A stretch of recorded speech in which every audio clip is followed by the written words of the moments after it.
Dr. William Burke, the Director of the Stead Family Memory Center at Banner Alzheimer's Institute and Research Professor of Psychiatry at the University of Arizona College of Medicine in Phoenix, Arizona. Dr. Burke? Hello, everyone. Nice to be able to talk today a little bit about the role of placebo in clinical research. This is a question that comes up often when we talk to people about potentially participating in clinical research studies or clinical trials.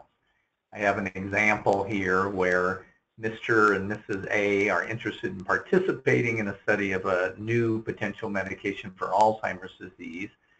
But when they find out that only half of the participants will receive the study medicine and the other half are going to be receiving placebo, they're much more concerned, and they want to know why they can't just get the study medication.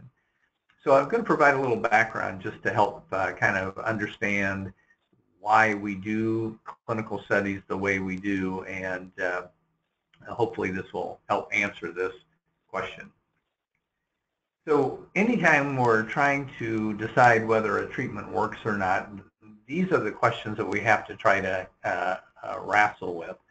So does this treatment work? Does it work better than what we're using right now? What side effects does the treatment have? And then how do the potential benefits outweigh the potential risks? And if it is helpful, which patients then are most likely to benefit? So one of the options that I think initially is appealing is the idea that, well, gee, just give the proposed treatment to everybody and see how they do. And the advantages of that approach is that everybody gets a chance to take the proposed treatment. The big disadvantage is that at the end of the day, we really don't have a good way to tell if that new treatment works or not. And we also don't have any way to determine if the side effects that are experienced by people participating in that kind of study are actually due to the study medicine or just could have happened randomly. So for both of those reasons, we really end up needing some kind of comparison. So the next option is to kind of give a bunch of different treatments and compare how the individual treatments compare. And this kind of design goes back to a famous study in the 1700s. There was a British naval surgeon, James Lind, who was anxious to compare several popular cures for scurvy. And scurvy, you may or may not know, is due to a deficiency of vitamin C, and was almost universal in sailors who took very long sailing trips at that period. So James Lind set up this study where he had 12 men who had similar cases of scurvy, who ate a common diet, slept in the same place, but 6 pairs were given different treatments. And you can see the list here. 2 were given a quart of cider, 2 were given an elixir, 2 took seawater, 2 took a remedy consisting of horseradish, mustard, and garlic, 2 used vinegar, and 2 were given oranges and lemons daily. The one man who got the oranges and lemons, which has vitamin C in it, recovered within 6 days, and the other recovered sufficiently that he was appointed nurse to the rest of the sick. So it seems like this was pretty clear-cut. These 2 people who got the oranges and lemons recovered and were able to kind of go on their way. But even James Lind didn't really understand this, and he was really uncertain about the results. He did publish the results in 1753 and 1757. The British Navy doubted this so much, though, that they didn't really supply citrus to the ships until 1795. So just kind of giving a bunch of treatments seems like a good place to start, but it's an extremely slow process if you do it this way. And it really isn't that helpful unless you know the efficacy and the safety of the comparison. So, you know, in that last example, we had 6 things being compared. and we don't really know if any of the other things were efficacious or not. All of these trials, based on observation, are subject to biases on part of the people who are participating as well as the people doing the research. And those biases are based on what we expect to happen when we are participating in a trial or when we're conducting a trial.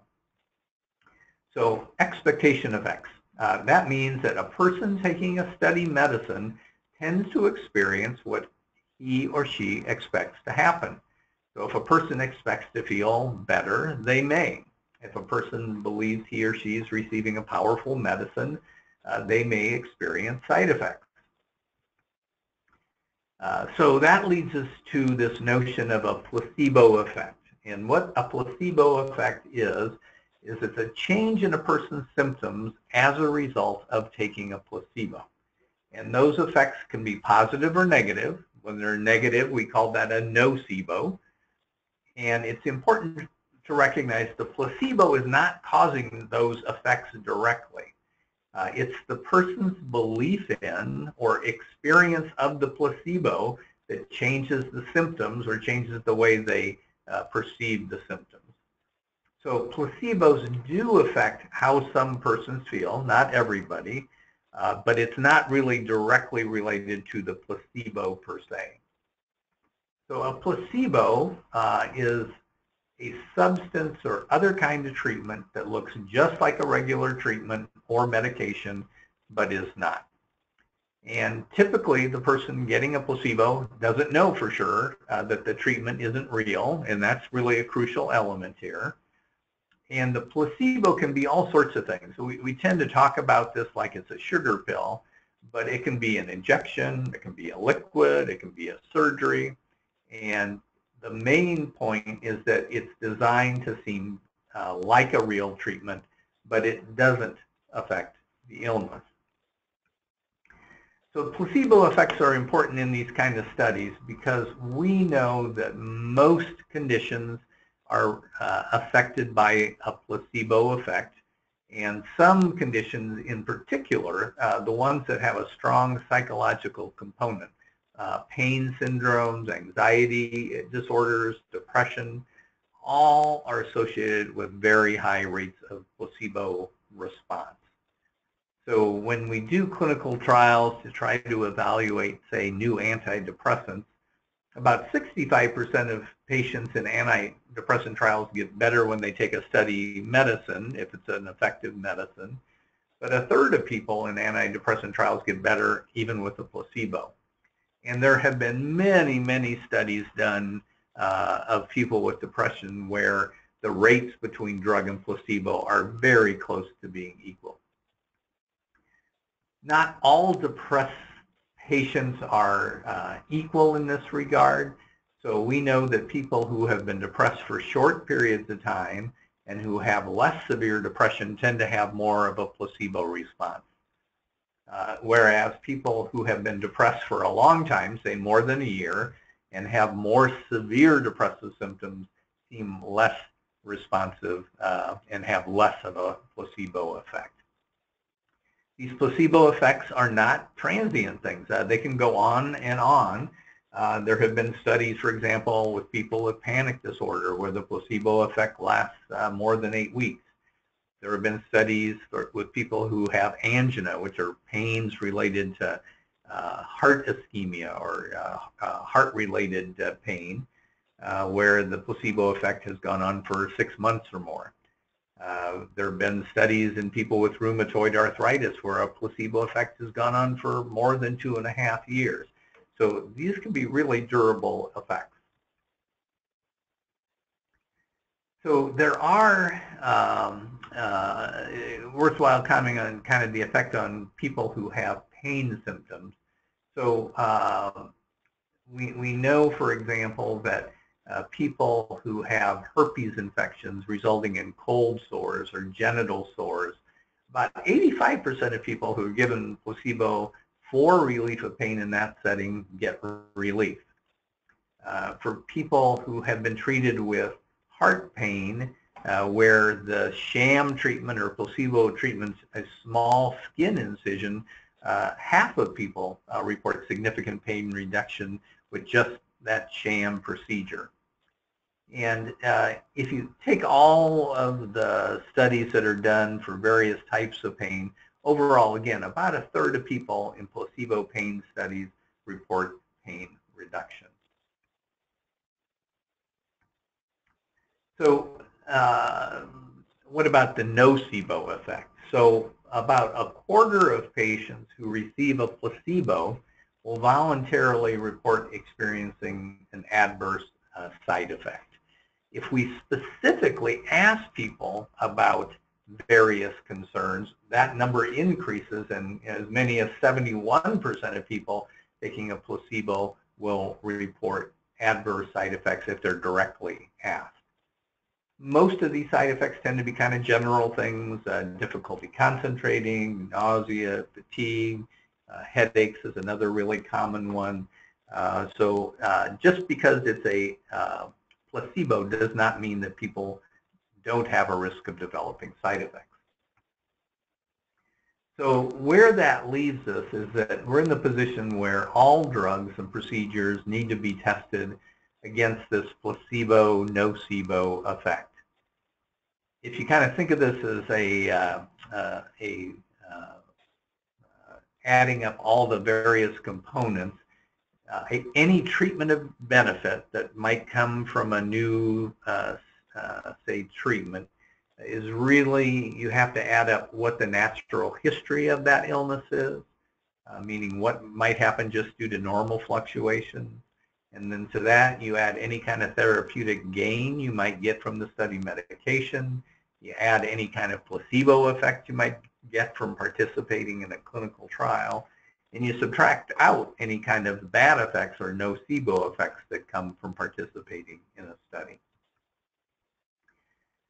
As if this weren't complicated enough, there's also parts of the placebo effect that we think really are related to just the simple fact of, say, visiting a doctor or doing something that people believe will be helpful. So this kind of placebo effect is really related to the degree of confidence or faith the person has in the doctor or activity. Who is affected by these expectation effects? Important to recognize that it's not just the participant who is affected by these expectation effects, but also the researchers. So we really are in a situation where we have to conceal the treatment status from both the participant and the researcher. And we call that a double-blind study. And the intent of a double-blind study is to control the expectation of the participants and the researchers. So given the expectation effect, how can we determine an effect is due to the treatment? So the key element, again, is blinding. So we keep the assignment, whether the person's taking drug or placebo, hidden. When it's a single blind study, the participant doesn't know, but that still leaves the researcher open to these expectation effects. If it's a double-blind study, neither the participant or the investigator knows. And when that's the case, that dramatically reduces the impact of expectation. Just the fact that you don't know really constrains or reduces the placebo effect. And that's not the only issue here. So if a treatment is assigned by groups, and we've been talking about, say, setting up a study where one group takes placebo and one group, say, takes drug A, and maybe there's a third arm of the study where another group takes drug B, we also have to make sure that all the persons in each of those groups are as similar as possible in terms of their background characteristics. So we want them to have the same level of disease severity. We'd like them to be similar in age. We'd like them to have similar medical problems. We'd like them to be on similar other medications. We'd like them to be balanced in terms of males or females participating. And, you know, that sounds awfully complicated. And the way that we get around this is to use what's called randomization. And that means that we assign people to each of these groups by chance. And by doing so, it really prevents investigators' bias. We know from earlier studies that investigators sometimes would tend to put the sicker participants, or sometimes the less sick participants, in the arm with the active treatment. But by using this randomization where it's just the equivalent of a flip of a coin, which group the person gets into, we're able to balance out all these background factors. And this works amazingly well to kind of balance out all these other characteristics of the groups being studied. So if we put all that together, a modern clinical trial is almost always randomized. It almost always uses the placebo treatment comparator. And when we do use a placebo, it's almost always double-blinded. So when is it ethical to use a placebo? So one of the issues here is that from a researcher's perspective, it's ethical to initiate a randomized placebo-controlled trial when there's uncertainty about what the best treatment is. So this quote says, "There exists an honest professional disagreement among expert clinicians about the preferred treatment. A clinical trial is instituted with the aim of resolving this dispute." So we use a placebo as a comparison in these circumstances. When there isn't any standard therapy, when the standard therapy is no better than placebo, when the standard treatment is placebo, which fortunately doesn't happen that much anymore, when there's doubt regarding the net therapeutic advantage of the standard therapy, and in circumstances where the standard treatment is unavailable, either because of cost or supply. So for us, the key ethical concern is that if there is an effective treatment that's available, we do not want to deny that to people participating in a trial. So there's really two ways that we ensure that people get available treatment. So one way is just to take the standard treatment and compare the new treatment to the standard treatment. The more typical way is to basically have everybody in the study receive the standard treatment and then receive an additional study drug or placebo on top of that. So one group gets standard treatment plus study drug, the other group gets standard treatment plus placebo. That way everybody gets exposed to the standard treatment, and we get to see if there's any additional benefit from the new study drug versus placebo. And the role that the placebo group plays here is to make sure that any effects are actually caused by the treatment and not by some expectation effect. So other really important characteristics here is that many of the illnesses we follow have some normal fluctuations, periods where the disease plateaus or will briefly improve or decrease. And the more patients we have in a study, the more we can average those fluctuations out. We also know that just the fact of enrolling in a clinical trial or seeing a doctor gives some individuals a greater sense of control over the illness, and that feeling of concern and caring from nurses, doctors, researchers really is a positive benefit. And so we really encourage people to participate in clinical trials. There's some evidence that people who participate in clinical trials do better overall, and I think it's largely because of these expectation effects and being studied and carefully followed in an environment that's supportive. So we know that for some illnesses and diseases, it's tough to measure change. So for example, measuring pain or anxiety or depression, there's lots of fluctuations with those sorts of disorders, so it can be difficult to study individuals. We also work around the fact that there are some people who seem more susceptible to placebo effects. There is a type of trial, for example, where everybody initially starts for a period of time on a placebo, and the people who have a robust placebo response are actually taken out of the trial just so that you eliminate that group. That particular study design is not used in Alzheimer's trials since we don't see a dramatic increase in a subset of people. We'll see some variation, but typically not like you would in a pain study or a depression study. So what about Alzheimer's disease? The diagnosis is really based on clinical features. So we don't have any specific blood work or a brain scan that will say 100% of the time this person has Alzheimer's disease. We don't really have a specific biomarker, no laboratory test which we can follow through the course of the study, which will tell us whether a treatment is working or not. And there are definitely variations in the course of the illness. It is not unusual for people to go through a period of maybe a year or two where their symptoms stay relatively flat before they start to decrease. We have other people with Alzheimer's disease who, from the time of their diagnosis, have a very rapid decline. And you can imagine if you were doing a study, putting both of those groups into a single study could really cause problems.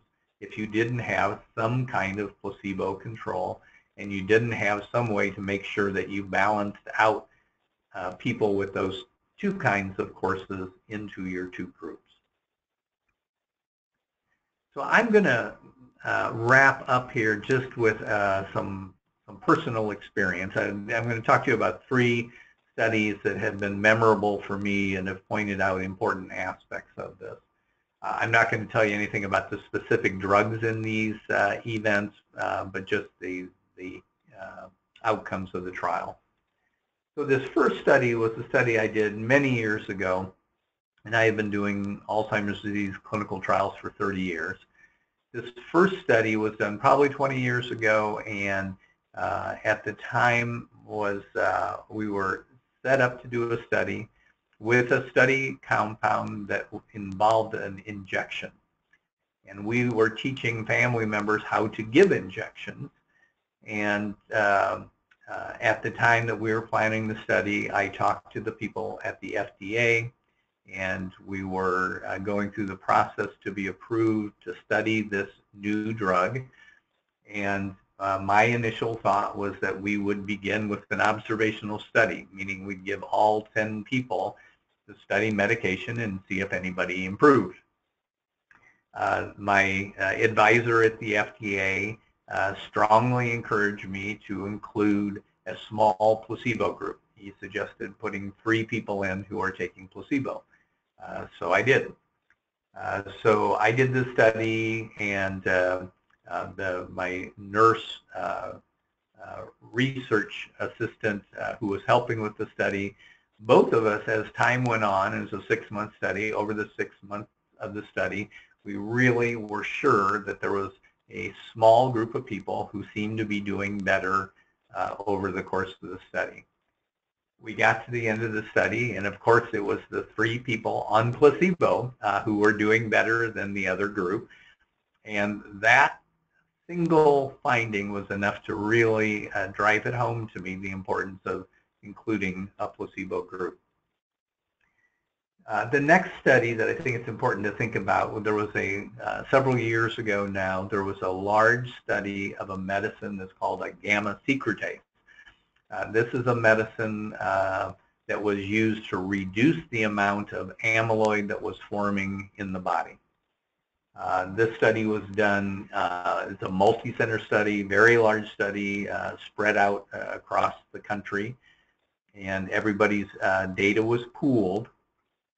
And when you do a double-blind study, it means that I, as an investigator, doesn't know what my study participant is taking, nor does the participant, but somebody has to know so that they can kind of monitor the study as it goes along. So there's something called a data safety monitoring committee that actually has access to all of the data as the study's going on. And every 3 to 6 months, they review that data to see if the study drug is doing what it's intended to do and if there's any new safety problems that arise. In the case of this large gamma secretase trial, the data safety committee recognized that the people taking the study medicine were doing less well than placebo, suggesting that the study drug was actually hurting rather than helping people who were involved in the study, and so they stopped the study. So all of the studies we do that are double-blinded are set up this way so that we have somebody in the background who is able to monitor for safety. They also monitor to see if the study drug would have such a positive benefit that it is clearly better than placebo. Then they have, under certain circumstances, they have the right to stop the study for that reason too. So finally, there was a recent large study of an antibody that was done as a worldwide study where it was aimed at people who had mild Alzheimer's disease. This was a study medicine that had been studied earlier in a large group of people with mild to moderate disease. And in the group who had mild disease, it seemed as if the drug was slowing the rate of progression of Alzheimer's disease by about a third. The fact that that was an analysis that came after the fact, after the study was over, made the manufacturer go back and do large studies in people with mild Alzheimer's disease. When they got to the end of the study, what they found out is that indeed the study drug had a positive benefit for people with Alzheimer's disease, but the effect was much smaller than was seen in the early study. The rate of slowing was only about 11%, which is really not a clinically significant difference for people. And so that particular drug was stopped in its development for people who had Alzheimer's disease. So these placebo comparisons really not only allow us to say something works, but it allows us to say something about how potent an effect that is and whether it's a clinically relevant difference between groups. So overall, I hope I have been able to answer some of your questions about why we include placebo in clinical trials and that it makes more sense the way that we set trials up. Thank you very much for your attention. Thank you, Dr. Burke. Now that you know more about placebo and its role in Alzheimer's research, please feel free to check out studies that are currently recruiting participants at www.endalznow.org and clicking on Find a Study. That's www.endalznow.org. Thank you very much.